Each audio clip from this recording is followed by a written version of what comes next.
Hello and welcome to another episode of Journey to the Rise. I'm your host, Lucretia. In today's episode, we speak with Nicci Lundquist Edwards, a yoga instructor based in Memphis, Tennessee. Nicci's journey didn't take her on a straight path to yoga. As you will find out, much of her life hasn't been a straight path, but it has led her to a successful career as a yoga instructor. We also talk about her experience hiking and an injury that helped her begin to recognize the importance of listening to our bodies. Nicci also shares her insight on movement being medicine and her viewpoint on the health benefits that come from moving our bodies. So let's get moving with this episode and welcome Nicci Lundquist Edwards. Excellent. I am so happy to have our guest today. She is an incredible spirit. She is just full of light and love and energy, and I'm just so honored to have this conversation. Nicci, thank you so much for being here. Hey, I'm happy to be here. I'm stoked. Yay! So I want to kick off with the beginning with you. Where did you grow up? I grew up in a lot of different places. Before the age of 25, I lived in 12 different cities. And part of that is because I know we moved quite often. My dad is a radio personality, and this was back in radio's heyday. And he was a very ambitious person and was always just working up to the next level and getting into the next biggest market. And like, I could list off all the cities, I won't, but they incrementally get bigger. Wow. Yeah, as he was moving forward in his career. And then of course, some of those moves were my own, where I chose to go to school and where I've currently landed in Memphis, Tennessee. Yeah. So lots of places. Wherever I am is home. I love that. And that's how it should be. Yeah, I once had someone tell me, bloom where you are planted. And I think that's the best advice that we can get. So as you're moving from city to city, that's a lot of adjusting for a kid. Like, what kind of kid were you growing up? I was a very artistic kid. And maybe that was such a good thing too, because we did move a lot. And when you're always the new kid, it can be challenging to make friendships. So I did spend maybe more time alone than perhaps other kids my age. I have a younger sister though, so I spent plenty of time with my family, and I did make some friends, of course. But art was something that was given to me, and it's something that's always been there for me. So there's that. I was maybe a little bit of a nerd. I love to read, and I still read. I've always got a book I'm reading. I like to think I was a funny kid.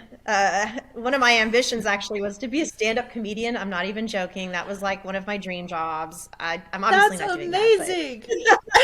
I love that. Yeah, so like cuckoo fact about me. I'm the oldest child. I have a younger sister, and I would say that I probably fall into the quintessential older sibling type role and all those characteristics that I think a lot of older siblings have, striving, achieving, having to figure things out for yourself because there's no one before you. Yeah. Right. I was a very curious kid too. Mm-hmm. That's awesome. So did you ever end up taking any kind of improv classes with your interest in being a comedian? No, I didn't, but I will say I was terrified to do this, but I forced myself to sign up for speech classes, like when I was in junior high. I mean, it scared the dickens out of me because I was kind of a reserved person, like when I was in school. But I was like, I'm going to do this because it does kind of freak me out. I knew it would be good for me. So I did that for several years. And then when I went to high school, I actually ended up on the radio and television crew back then, which in a way is kind of like improv, I guess. Yeah, that's fantastic. So once you graduated, did you go off to college?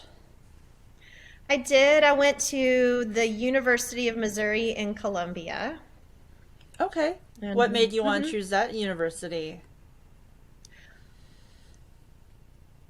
I decided to try to put together my artistic talents in a way that I thought might be better in society. So I ultimately landed on advertising, like which is a creative type of endeavor.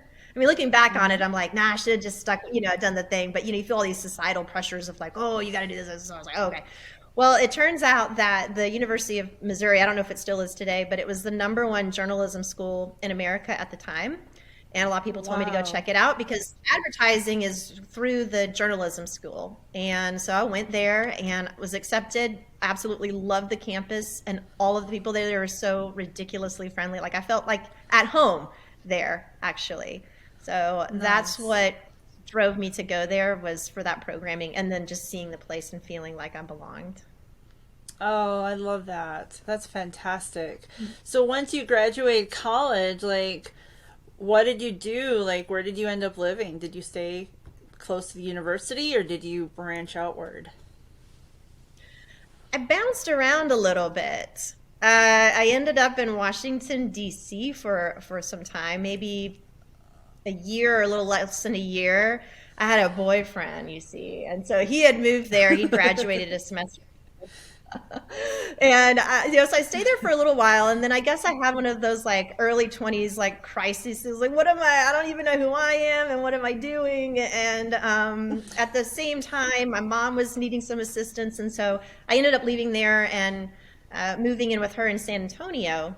Stayed there for a few months, and she got a job offer in Memphis, Tennessee. And since I hadn't quite found Okay. employment, I was like, well, maybe I could just tag along. So that's how I ended up here, and I've just been here ever Okay. since. Yes. Yeah. It's a nice community there. I think people overlook that. They just hear the statistics of Memphis and don't realize how incredibly friendly and welcoming the people in Memphis really are. Yeah, and it really is a place that's got some characteristic and soul to it. I think, it's kind of got a little gritty to it, but I think that's awesome.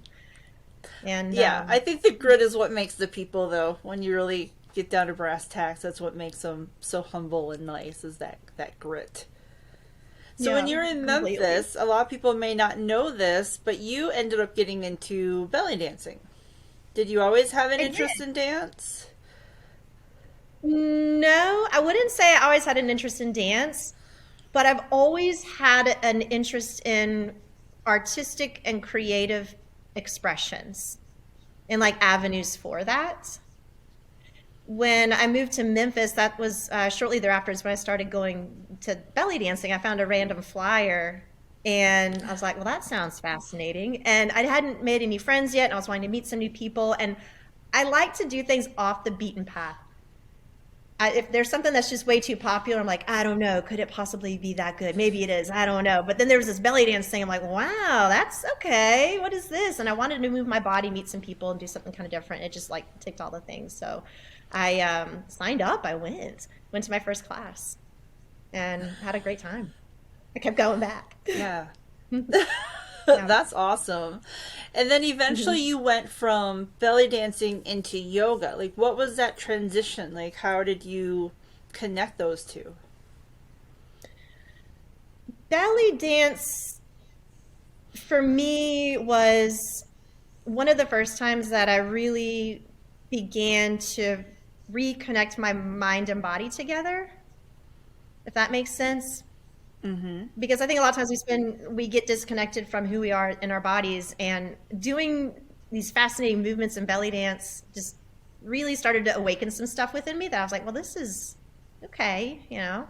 And I actually had a friend who talked me into going to a yoga class with her. So that was what actually drug me into it the first time. Was a friend of mine was like, "Come on, let's go." I'm like, "Okay, sure." I hadn't thought about it before, but I went, and I went back several times, and I started to realize that it was yoga in a way. Also, it offers that mind body connection, and it really started to deepen that. And I was like, "Wow, this is." And it works so nicely with the belly dance in that regard, but also in the fact that they really fed each other. That yoga gave me strength, it gave me peace, it gave me resolve. It allowed me to further explore my body and how it can move. belly dance gives you this sense of being curious because you're trying all these really interesting brand new things that you've never done before, and you're having to tie everything together in fascinating ways, and it gave me that sense of play and freedom. And so I would pull that oftentimes also into my yoga practice, like they would feed each other. Meaning, like when I'm at my yoga practice, not worrying or caring so much about what anybody else is doing in the room, just doing my thing, man. Let me just try some stuff out and see what lands or doesn't land. Like, what does this feel like? I don't know. Let me just find out. And so it was really cool that belly dance gave me, I think, some of that motivation to feel free to do that in that space. And then yoga feeding. Wow. Yeah. That is so cool. And how empowering for you to make that connection and just get that movement. I think once the people don't realize, like, you don't have to be super skinny to be a belly dancer, and you don't have to be super flexible to be in yoga. And when you do start moving your body, like, it becomes empowering. Yes, no, So definitely. at some point you decided to get more serious about your yoga practice. What was the turning point for you? And I'll try to make it a short little story, but in 2015, I quit my corporate job. I was working at the Association of Realtors here in Memphis to go hike the Appalachian Trail. And Wow. yeah, I know. I'm the same person. I went to go do it by myself because who else can just like take off 6 months of time and quit everything? I mean, not very many people. Did you So hike the I just entire thing? I was going to. And then after 3 months, I got injured. Just making a story Oh no. short, I really did.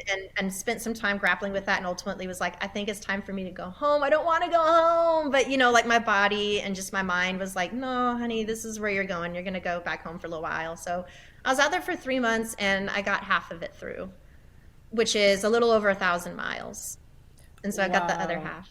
I'm going to go do it though. Yeah, That's in that's it's in like amazing. my few-year plan is to go back out there and knock that puppy out. So I came back though from that experience and I realized I really wanted to shift the way that I was living. The job that I had for 11 years was great, but it wasn't necessarily the job for me. I do like that expression and movement and that freedom with that. Through that hiking experience, I like to say that it being immersed in nature for that length of time brought me back to the nature of myself, like the person I was when I was born, before all that societal junk gets like layered on top and things like change and you shift, but that person's always inside of you. And being out there for 3 months just was almost a bit of a meditation in a way because you're walking all day, every day, and I didn't listen to music or anything. Of course, I would talk to people sometimes, but it allowed me space to just process and to shed away. And when I came back from that, I've been practicing yoga since 2004. That was 2015. So that had already been a part of my life. And I was like, what can I do? I want to share this with other people, like coming back to the nature of yourself. And I do believe that the yoga practice is one of those ways that you can get there or get little glimmers of it.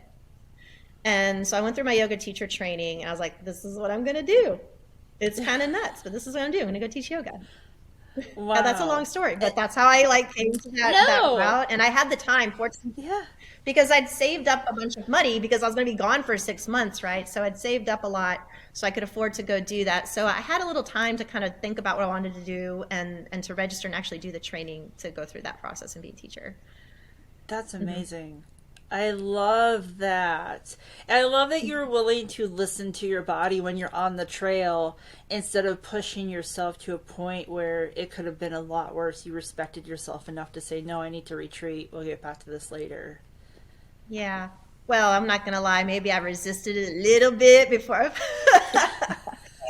I finally was like, okay, you're right. I But can't it's a imagine learning. how hard that must have been to have to make that final decision to leave that goal. But I love that you do have plans to go back and finish up that trail. That's amazing. So you get into the yoga training practice. What is that process like to become a yoga instructor? For most people, they'll go through a 200-hour teacher training program. Wow. There's lots of them out there. They're all a little bit different. I like to consider it the undergraduate of yoga teachers or teacher training. After that, there is a 500-hour certificate that you can get if it's a 300-hour program to layer onto that. And I sort of call that like your master's program, like to become a teacher. But you don't, in all honesty, you don't have to go through any of those trainings to be a yoga teacher. If it's just something that's near and dear to you, you've been practicing, you can start teaching. However, most studios or places where you might want to be hired, or if you're going to get insurance and be covered and such, they like to see that you've gone through that 200-hour certification program before they bring you on board. But it's definitely a vigorous training. Mine was 3.5, 4 months or so. We met every other weekend, all day Saturday, all day Sunday. And it was awesome. It was another one of those life-changing experiences.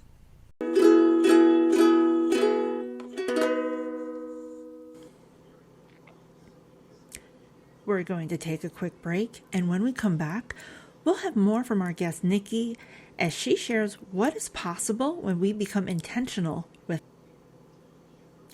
The goal for any business is to grow and reach a new level. Get there faster by being an authority in your industry with a video docu-series. Using video, you can showcase you, your business, your staff, products and services, and your why. Building relationships is key, and a high-quality video can give existing and potential clients a way to get to know you. It also allows you to build a connection that results in increased sales. If you would like to know more about how you can enhance your business with video, contact girlbosscopywriter.com today. Welcome back to Journey to the Rise. We continue our conversation with Nicci, and she shares about how she has gotten comfortable being uncomfortable.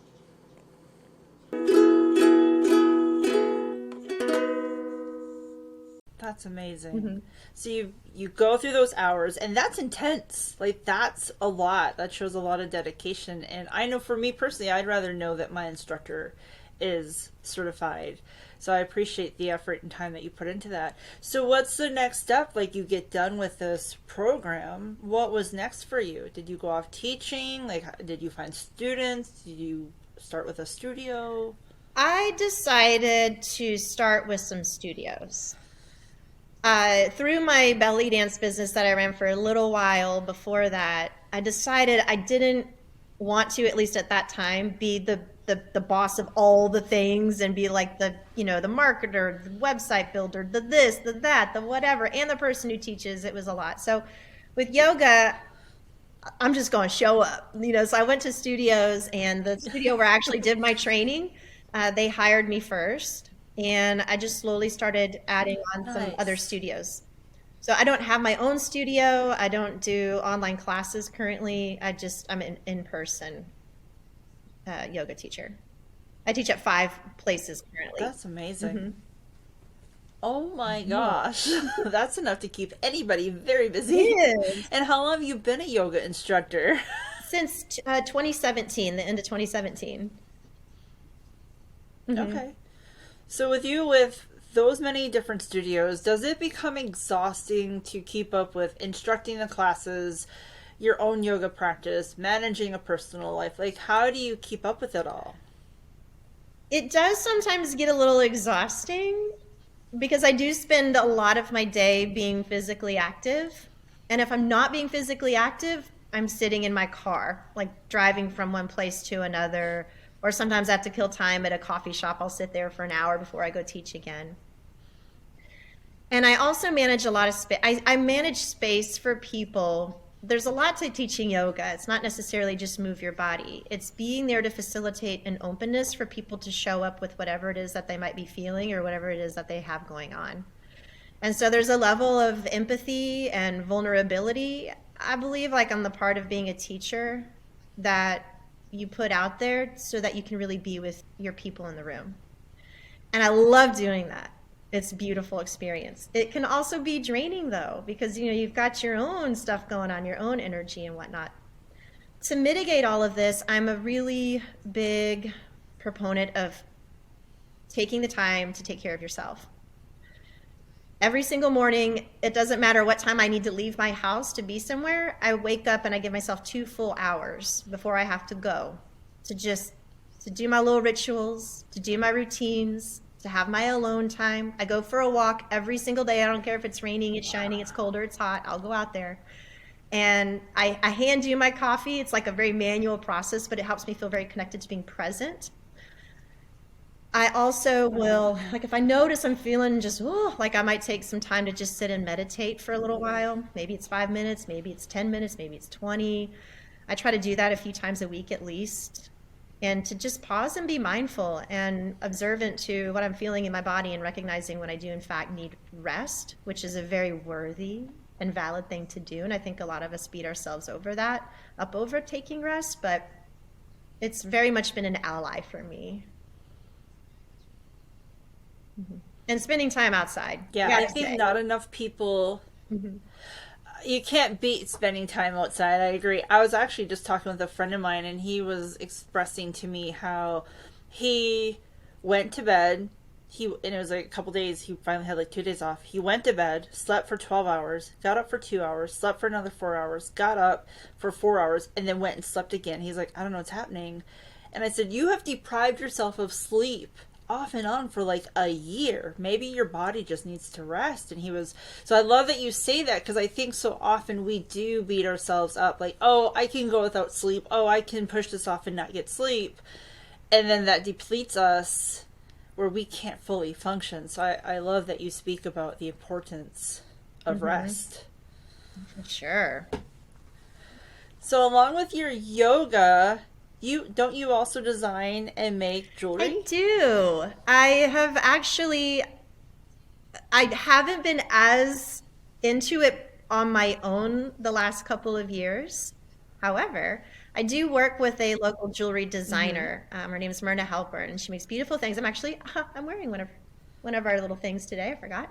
And so I go work with her once. Nice. I know, I'm her creative director. I do photography and I consult with like designs and jewelry lines and things that we're doing. It's so much fun. I love all my jobs. They're just like so joyful. And then on my own, I do try to carve out time every once in a while to do artistic things. I journal actually as well. It's not jewelry making, but just an outlet for me to, express. And I have a workshop where I've been doing some woodworking as well. Again, since I'm so busy with yoga, I'm not always in there, but I make art out of wood, and I've actually made jewelry out of wood too. So I've made jewelry pendants and things. Really? Yeah, and mixing them with gemstones and precious metals. It's all kind of, yeah. I've got a whole studio space upstairs. We've got a loft space, and I probably need to go through and clean it out. Honestly, I've accumulated so many shiny, pretty things. How did you get into creating jewelry? I love this so much. Back when I was living in Midtown Memphis, which is kind of like in the core of the city. I'd say it's a little closer to downtown. It's between the suburbs and downtown.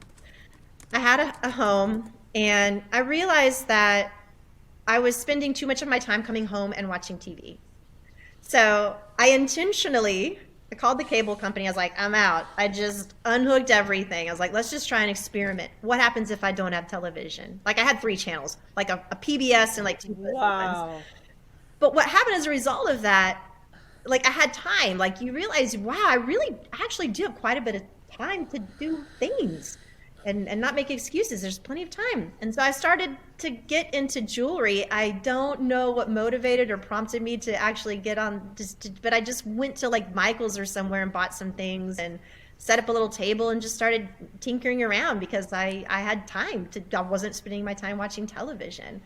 And became my sanctuary, if you will. I would come home from work and be like, "Ooh, I'm going to go up to my jewelry making studio and make some things." And I'd stay up until like 1 or 2 in the morning. I'm like, "Okay, I got to go to bed." But that's how I, oddly enough, got into making jewelry. Other than I've just always been a creative person my whole life. I've tried all sorts of things. So, yeah, just landed on jewelry.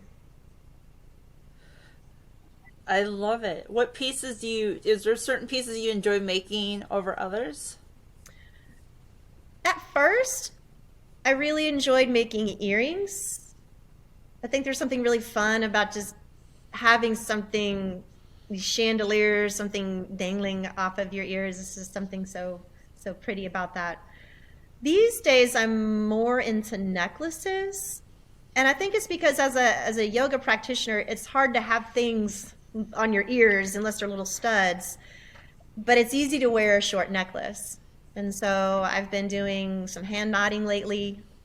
And yeah, more time if I'm making anything, it's probably going to be a necklace. One that can either be short or long and wrapped around to be made short. So I can wear it in yoga. Oh, very cool. Hmm. Are your pieces in boutiques or are they available online?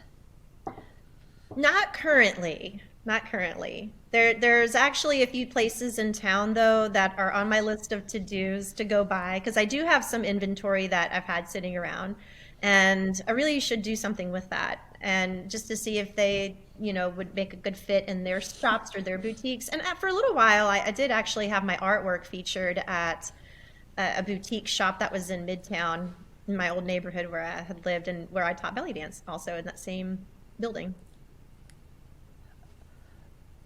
Oh, that's so cool. That's awesome. Yes, we need your jewelry out in the world, so please make that happen. Okay, I will try. So you had a post about, yes, please. We need it. We need it. We need your beautiful stuff so we can wear it. So you had a post about resistant training, and I think it speaks about how one becomes dedicated to the things that are important to you. I think it was something that I read that your trainer said to you, y'all, she just started resistance training 5 weeks ago, and she is not scared of anything. She will hike a mountain 4 hours away, drive back, get out of the car, and teach yoga class on time. And then it continued on about your drive, your commitment, and determination. Like, what was your motivation to get into resistant training? That's so funny. And that is true. I actually did go camp and climb a mountain. I was like, I got to get back to Memphis, and I got to teach yoga. I didn't shower, no nothing. Oh, I just changed. I'm like, I'm here. Let's do this. I I that's got amazing. into resistance training, weightlifting, and just lifting in general because one of my beliefs or mottos or mantras or whatever you want to call it is that your comfort zone will kill you. Like if you stay too long in something that's really comfortable, you don't push to something different. It's like ultimately you're not growing yourself as well as you could. That's not to say you can't enjoy some comfort. We're human beings and we enjoy a certain level of it. But I realized in my yoga practice, which is something I do almost every single day, that I'd become very comfortable being uncomfortable in yoga to the point where it doesn't, I mean, I'm still growing, of course, but I'm extremely comfortable being vulnerable in my yoga practice. I'm extremely comfortable in my yoga practice trying some just bogus new stuff just to see what happens. So in a way, like does that make sense? And I was ready for something to make me feel Yeah. truly, like actually, truly uncomfortable in a healthy way again. And I'd been a little curious about Hmm. lifting weights and being on the fitness floor. And it also intimidated the heck out of me. I was like, I don't know what I'm doing. I don't know if I should go out there. I'm this tall, lanky thing. I'm like a noodle, walking noodle. What am I going to do? I don't know what I'm going to do. So, but I was like, I know this will be good for me. And I do want to get stronger. I was like, there's a fascinating part to that. So anyway, I called up my friend Greg, he's a trainer, and I was like, hey, Greg, let's get together and do this. And we put together a plan. We met once a week for 3 months. And it was definitely uncomfortable, but I was showing up for it. Because why not? Nice. Hmm. Yeah. That's amazing. And I love that. I do agree. I think a lot of people do get comfortable, and then to go do something that takes us out of our comfort zone becomes scary. But when you see people who do get too comfortable, yeah, I don't think that's necessarily always a good place Mm-hmm. to be. Mm-hmm. So I love that you challenge yourself like that and you recognized. That's really cool. I love that. It sounds like you have a really good trainer to work with as well. I do. He's pretty boss. He's pretty amazing. So you also had a post about giving to yourself with movement, and movement is important medicine. Could you kind of elaborate on what that means and how it helps people? Sure. I'm not a doctor, of course, right? I don't, I'm not a scientist. However, the way that we fuel our bodies through movement and even food and all the things that we consume, right? That's ways of taking care of ourselves. It's medicine for our bodies. When anytime you're going to move your body, you're moving around, you change your chemistry on the inside. It alters you. And I think that anyone who's gone for a run or went dancing or even just jumped up and down to jumping jacks for 10 minutes, I mean, you can tell it definitely changes your mindset a little bit. One thing that I've noticed in my life when it comes to that is sometimes we're not always satisfied with our mentality for whatever odd reason. We are maybe in a funk, or we are overjoyed to the point where we're just feeling a little anxious. And when we get to those moments where we're not thoroughly content with our mentality, if you change your physicality, you just move. You don't have to do anything amazing. You have a solo dance party in your kitchen or go to a yoga class. It shifts you, it changes you. It's like medicine for the mind, right? And of course, moving your body too does, of course, help to strengthen your joints, your ligaments, connective tissues, letting them to be more pliable so we can age better. And I suppose that's what I mean with movement being medicine. And from like a holistic standpoint as well, when you move your body and you start to connect your mind to your body, you help yourself to work through any information, behaviors, traumas, these things that you've accumulated. You hang on to them physically, like they're in your body in certain places. And some people might connect to that better than others, but whether you do or you don't, moving your body in that fashion helps your actual tissues to express some of those things outward to find a path toward healing, or at least to make you aware of that there could be a path to healing through movement, if that makes sense. I love that. It makes perfect sense. Absolutely. I wish we could put you like on billboards preaching that, because I think that's so important. Mm. Share the message of movement. You also had a post that kind of surprised me, but it helped me realize that yoga instructors are just people too, and not some member to a super flexibility club that the average person can never join. And you spoke about how the gift was not given to you, how you have to work for it, you're still refining, and that it can easily go away without, if you're not taking the time to practice. And I loved how you went on and said that you see that you have this gift for being curious, and we all have the ability to receive the gifts, and it's not reserved for the elite few. And if you've done it before and got in the habit and lost it, it can be found again. And you went on by encouraging, like, take the time to be curious, to try, and you will find something rewarding. I love that so much, because I think there's a mentality for some people that they see someone who's been practicing yoga as long as you have and think, I can't do that.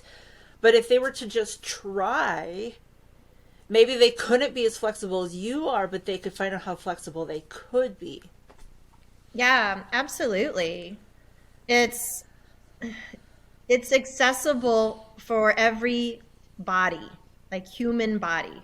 Yoga, the practice of yoga is. There's no way that you need to look. There's no way that you need to act. There's no zen quality that you need to be before you step in the door. You don't need to be strong. You don't need to be flexible. All you got to do is be there. And you don't have to wear, you can wear your pajamas. Like, you don't even have to go get the high end, the Lulus or whatever's. Like, just show up. You don't even have to bring a mat. Mostly we have a mat for you too, right? And I think that's hard because our media, the way that the social media portrays, particularly yoga, or I mean a lot of the fitness industry, that it's all these people look a certain way, and they all have their midriff showing. And there's nothing wrong with that if that's what people are doing. But there is an overabundance of seeing that visual out there, and it's not like that. You don't. This honestly, my student base is so diverse. It's beautiful. It is so beautiful. Like I look out in the room and we're just all so absolutely unique, and we're all there to do yoga. And we all might look different doing it. However, odds are we're all going to feel that same stretch in some way in our body. Right? And that's all that it is. It's just being there, it's showing up. Yeah. And you don't have to wait till you're a certain something, this or that. I like to say, I think for some reason, there's a stigma with yoga that you do need to be a certain whatever before you can go, whether it's flexible, touch your toes, or etc. But when you think about people who just start to go to work out and they start lifting weights, you never hear someone say, well, I can't lift weights because I can't lift heavy things yet, or I'm not strong enough. They just simply start. Yeah. You know what I mean? They just start picking up the weights. But for some reason with yoga, there's a different mindset to believe that you have to have something prior to being there. That was just birthed and given to people that were elite or something. And it's not at all. Not at all. Not at all. And is there adaptive ways, like if there's someone who really is not flexible, let's say they've had a desk job for 10, 15 years, or they haven't moved a whole lot. Is there adaptive ways when they come to your class that helps them through that stiffness to gain the flexibility? Of course. Yes, most definitely. There are so many different alternative postures you can take that will give you the same benefits, that have like similarities to each other, that you can find something to work with anything that any person has going on physically or mentally that day, to bring them to the similar results or whatever, like the general theme or whatever the movement might be. Yes, so many different alternative postures. I recently actually just worked with a woman. She had foot surgery. So she was operating on one foot. And we still did a yoga practice. We did the things. Yes, we changed stuff around so she could, obviously she couldn't stand on that one foot. She couldn't bend it very well, but we did an entire yoga practice, the successful practice. So, and I've done it with a cast on my arm. I'm not even joking. There's really, I know, I broke my arm riding my bike. It was ridiculous. But I was like, I'm still going to go. Let's get a sense of curiosity. Well, what could I do with one arm? And believe it or not, you'd be so surprised with how much you can do. And we all throughout our lives will endure injuries, issues going on, or disease that is a part of life. And the yoga practice is very accommodating to any of those things. I had overheard a conversation of someone saying they had gone to a yoga class. They weren't sure if they were going to go back because the instructor had them use like 2 blocks or the blocks, and they were embarrassed. But is that something to be embarrassed by if someone's like, hey, let me help you with blocks? Like, can you kind of elaborate on how those foamy, soft blocks can help someone? Sure. I think they're a fabulous tool. I still use them myself. I think sometimes they may be perceived as a crutch, but really they are a tool. They're a tool to be there to help you deepen something, to feel something differently, to bring the ground up to you. And I think that, sometimes, and I've seen this myself, where someone may feel to be embarrassed, or they feel like, well, I needed those, so that I must not be good or I must be bad. And, in all honesty, I think like the verbiage we use as teachers is important, because I don't necessarily believe in modifications. I think that implies that something is less than something else. So if you say, like, you can modify with a block, right? I think that kind of reads in people's minds as, oh, well, it's not as good as the other thing that the other people are doing. Rather, it's as an alternative.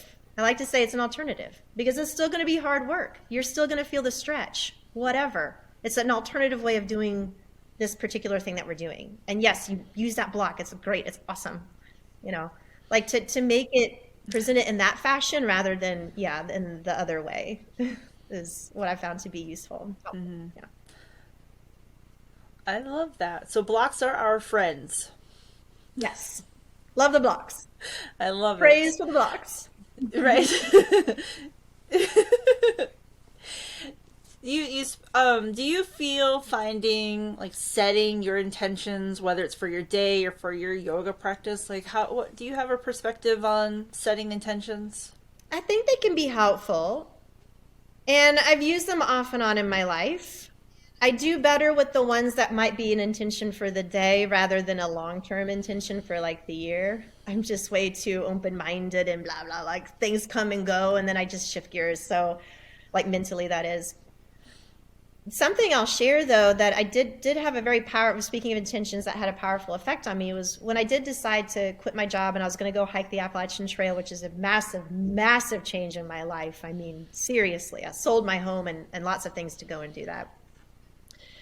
All day, every day, wow. I wore this bracelet on my wrist, and of course, it's not there now, but I had this bracelet, and it was that similar, that quote that you've heard. It's by John Muir, and it's "The mountains are calling, and I must go."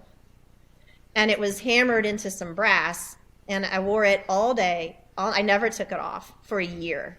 So that every time I had doubt, every time I was like, I don't know, this is ridiculous, I'm insane, this is crazy, I could just look down and there was that message on my wrist, and I would see it just subconsciously or whatever throughout the day. And I think, you know, your brain reads that information even if you don't realize you're reading it. And it was so profound. It honestly was very helpful to me. So if you've ever got anything real big coming up in your life, I highly recommend getting a bracelet. You can have them stamp anything you want on the bracelet these days. You can go to Etsy and be like, hey, put this on my bracelet. This is what I need it to say. So, yeah. I love that. So you sold your house to hike this trail. I did. I figured, I was like, well, I can't hold on to the house. And I didn't have enough money to pay my mortgage for that long, in addition to the money I'd saved, and then not having any idea what I was going to do when I came back. So I sold it. And I had gotten married recently as well. So in some ways, one of our houses had to go. And I was like, I guess it's mine. I'm doing this crazy thing. But I do wish I'd hold on to it. No, like, you know, when you look back, you're like, dang, the market has just like skyrocketed. Right. If only I just rented it. It's just stuff. It's just stuff. It's all good. Yeah. So at least you had someplace to come home. It wasn't like you were coming back to nothing. You at least had a husband who said, yes, I will let my wife live with yes. I actually. How did he feel about you taking off? Well, I told him on our very first date. The first time we ever met each other, like officially to be like on a date. I told him then that this was something I wanted to do. So it wasn't a total surprise. Wow. And he actually proposed to me on the Appalachian Trail. So that was fun. Oh my God. Yeah, a little way there. And so he was extremely supportive. So much so. I mean, it was great. And you know, thinking about that too, like sometimes we do these big scary things. And one of the things that got me through this, speaking of like, well, what's happening afterwards and job and life and living and all of this, if you can boil down the things that you're doing that are really monumental to the worst case scenario, and if it can be something you're okay with, go do the thing. And for me in this situation, I was like, okay, I'm going to leave. I'm going to go hike the AT. I'm selling my home, which, you know, I worked hard for. I bought it myself, you know, and like sold a lot of things. And I'm quitting a job. This is all so uncertain. I don't even know how long my money's going to really last. You know, like what if something happens? I was like, okay, well, my worst case scenario, even if all this stuff happens and it's all goes bad and goes downhill, is that I have people that love me. And I was like, That ain't Oh, so bad. Okay, I can do this. Because I felt like with that, even if I had flat broke nothing, I was like, I have people who love me. Not to mean I would like abuse them and like use them, but just to know that made me feel like I can definitely go do this right. thing. And I think that works in a lot of situations in our lives where we have something really monumental, big, and scary. If you can boil it down to the worst case scenario and can it maybe be a good thing, then go do the thing. Hmm. Oh, I love that. I love that perspective that you had people who loved you, so you knew anything was possible. Oh, that's amazing. I love that so much. So you had a post about how everything happens to you happens for you. And you had gone on saying, everything that happens to you happens for you. You're being pointed towards what is best. Thinking of this as I'm nursing another injury of the year, it would appear the pain is the universe's favorite way to grab my attention. I suppose that's the only way my stubborn ass intuition denying self will listen. So, first of all, how's the injury healing? How's that going I'm along? good. Like no pain in the moment. Just knocking some wood around here. I don't Okay. even know. It was such a strange year for me last year as far as like just getting hurt. I went to hike the Pinoti Trail, backpack it, it's 350 miles. And about halfway through, I fractured both of my heels. And Oh my yes, it was gosh. pretty awful, but you know, I didn't understand the magnitude of the pain. I was like, wow, this really hurts. And I was in the middle of the woods, so I had no choice. I just walked. I mean, I could have honestly SOS, but I was like, nah, I'm going to keep doing this. And 2 days later, got into a town, took some time off. And anyway, we waited. I was like, nope, my feet are not getting any better. I don't know what's going on. So we ended up having to come back home. Or I did, I had a friend who was with me and got x-rays and they're like, yeah, well, that's because your bones have been cracked, lady. I was like, oh, wow. That's that explains the Oh my feeling I was gosh. having in my feet. So, that had occurred and that was a struggle for me because, and the same thing when I was talking about the AT and it did. I definitely grappled with the idea of leaving even though my body was saying like, hey, like it's just time. And with this trip too, last year in April,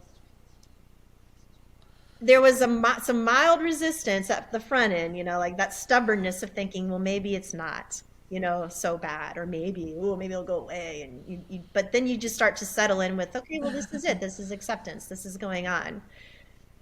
And once you accept it, you're so much more open to choosing the path after that and which way you want to go. You can be upset about it, you can hate it, you can continue to resist it, or you can say, this was given to me for something to learn here. There's something that I need to pay attention to. And I know with that particular instance, like there's no reason why that should have happened to my feet. I mean, I did nothing differently than I've ever done backpacking. And I really think it was because I had ignored my intuition to really just take time off and stay at home and be at home and not go do that big monumental thing. I was feeling it in my soul. I was like, I want to go do that, but I also feel like I need to stay at home. But because I had a friend going with me, I felt pressured to continue on with the trip. And then this happened. I'm like, oh, I see you, universe. I see what you're giving to me. I see what you're giving to me. I clearly have to go home and I had to take another whole month off of work. I felt horrible for doing so, but I needed the rest, that important rest. I couldn't stand on my feet and walk Wow. around. I needed to do Yeah. that as minimally as Yeah. possible. So, it happened for me. And throughout the years, I've had other things. I've actually dealt a lot with some autoimmune issues and some skin allergies that came out of the absolute blue. And it's been a frustrating struggle at times. And I have a handle on now. I've learned a lot through that experience. And even still through that, as miserable as I would be sometimes, I'd be teaching and I'm like, I am not okay today. Like my skin's inflamed, my joints are inflamed. I would Wow. feel horrible, but here I am. Through that though, I've actually come to the conclusion, like it didn't just happen to me, like for like, oh, woe is me. It happened for me. And in all honesty, I've never been healthier than I am now. And it's because that happened to me, because I had to sit down and figure out what is going on with my system. I went to multiple doctors and they all thought I was crazy. I'm like, I'm not crazy. I'm telling you, there's like, you know, Yeah. and so going through that has helped me to be much more in touch with the foods I'm consuming and what I'm eating, how I'm eating it. I am so much more aware of my stress levels and what's going on and my need for sleep. Like this has been honestly a gift that was given to me, even though it, something that a lot of people, like it happened to me. It really, and it wasn't pleasant. It happened for me. And it's also allowed me to relate so much more with my students and the people that come into the classroom as well. Like there's a certain level of empathy and understanding that wasn't there before that is there now. And I guess that's what I mean when I say that. Yeah. Yeah. I love that perspective because I think so many times when we do get injured or we get sick, we do go to that woe is me. But I love how you did that self-reflection. And I love and respect so much that you were your own advocate, that when you went to the doctors and they were not listening, that you just kept saying, no, this isn't right. Like, that says a lot, because I think so often we go and if the doctor doesn't see it, we're like, oh, I guess we're stuck with this. And you said, no, there's something wrong. Yes. I know. I don't know. That would be like a whole nother podcast is me going on and on about how I feel about the way our modern medicine works these days. But yeah, I've been so fortunate. I think part of it's the industry that I work in. I'm connected to a lot of people who are very much into wellness and different approaches and different understandings. And like without that, I mean, I know, who knows, I could still be on that journey of trying to figure out what's going on here with me. Mm-hmm. Yeah, absolutely. So I was actually given a question and they wanted me to ask you because they found out I was talking with a yoga instructor and they're like, would you please ask this? How do you feel about doing yoga sitting down due to maybe someone lacks mobility, lacks the stability to do regular yoga? Like, what's your perspective on sitting down for yoga? I think it's fabulous. Chair yoga. I think it's awesome. I think it's still 100% yoga. Completely. As long as, if you're sitting, you're connecting to yourself, you're taking the time for self-inquiry. You are practicing yoga. That's the essence of yoga. I like to say that all the movement is secondary. It's a part of it for sure, but like there's, there's really, it's just the essence of the yoga practice being self-inquiry. And I can tell you what, I've been to some chair yoga classes that kicked my butt. So chairs, man, they've got my respect. They can be much more challenging place than you think. And if that's currently where your body is, then do it. That's what it needs, to sit in the chair. I love that. So you can still get a benefit even though you're doing yoga in a chair. 100%. That's amazing. Mm-hmm. I love that. I have a question. I was in a conversation with a yoga instructor a few years ago, and I couldn't always make it to class, and because life was just too crazy. And I want your perspective on this, because she had said to me, a little bit of yoga is better than a lot of bit of yoga, if that's all you can fit into your schedule. Like a little bit every day versus doing a like instead of trying to do an hour class, doing like 10 minutes. I think so, yeah.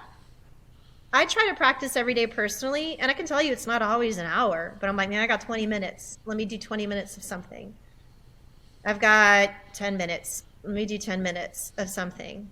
I've got 30 minutes. I'll do that, right? And then maybe, I do get into those hour-long sessions periodically too. But doing something in that regard, if it's is better than not, or only reserving until you can do what you consider to be a substantial amount. So, yes. Nice. I concur. Excellent. I concur. A little bit is awesome. That's what perfect. Okay. Wonderful. So if someone wants to take a class with you, how can they find you and where can they sign up?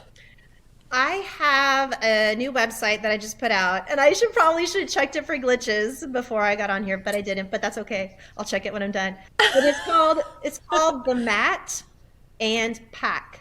.com. So it's like the mat, like a yoga mat, and pack as in backpack.com. So it's, hiking and yoga. But on the website, though, I Nice. have a list of all the Yeah. places where I'm teaching, the type of class I'm teaching there, and the time that the class is, with links to the places where you can register. And of course, I'm also available for Oh, one-on-one that's awesome. sessions, available for small groups, like if you've got a group of friends together or your office wants to get together and put together a yoga program, that's great too. If you want to put together a retreat and you need a yoga teacher, just, hey, whatever. I've done bridal showers. They've done yoga classes for that. Or yeah, there's lots of different ways we can Oh, connect. fun. Yeah. And honestly, if someone's remote, they're not here, and they wanted to do online, like one-on-ones, I wouldn't rule that out either. Yeah. hmm Nice. Okay. Excellent. Excellent. And do you have any social media where people can find you and follow you? Of course, the website, thematandpack.com. On Instagram, that's probably the best place for me. My handle is Nicolette, Nicolette, yoga art. All just one word, Nicolette Yoga Art. I love And that. I know I should honestly probably change it to the Mat and Pack, which I might do that sometime soon. But at least this is what it is for now, Nicolette Yoga Art. And it's a cool place to connect with me too, if for any reason at all. And I usually too, I'll promote things I have going on that platform. If I've got a workshop or special class that's been added to the schedule, I'll put that information there. And Can honestly, we find your jewelry there? How can people find your designs? for for my jewelry and stuff. Probably on Yeah. NicoletteYogaArt.com. Like I'll post things there. Yeah, or if you're on Facebook, and that's Perfect. where people are. I don't have like a business page, or I did at one point. And it was Wild Pony. That was like my company that I was calling like my jewelry and my art and everything. But really, like the best way to connect with me there is just with me as my personality. It's Nicci, Nicci Lundquist Edwards is how you can find me on Facebook and Perfect. yeah. hmm All right. We'll make sure we get all those links in the show notes and on the website when this gets going. Man, you have been so much fun to talk to. You're such an inspiration. I appreciate you. I can't wait to find out more about these retreats and online classes and when you get back out on the Appalachian Trail, I want to hear all about that. Like you got some cool things in the works for you and I'm so excited. Oh, well, thank you so much. And thank you for having me on your show. This has been such a Of pleasure. And course. I've just loved taking this time to speak with you. You Yeah. are a light in and of yourself. So thank you so very Oh, much. thank you. hmm Thank you. Of course, of course. That's it with Nicci Lundquist Edwards. Next week, we will talk with the owner of Plant Savvy, Savannah Toll. They have, if they're not doing maintenance with me, they are set up for success, basically. That's Yeah. amazing. Yes, it's so fun. That's probably my favorite part. I think the design work is my favorite part of what I do, just because I get to kind of bring people's plant dreams to life. Because, a lot of people, sometimes they have ideas or they're just like, I just need green in here. I'm like, I got you. Let's go. Hey, thanks for listening to Journey to the Rise. Please do follow us on your podcast app so you have the latest episode downloaded. If you want to follow us on Instagram, our account is Journey to the Rise Podcast. This episode was researched, produced, and edited by Girl Boss Productions. I'm Lucretia, and you've been listening to Journey to the Rise.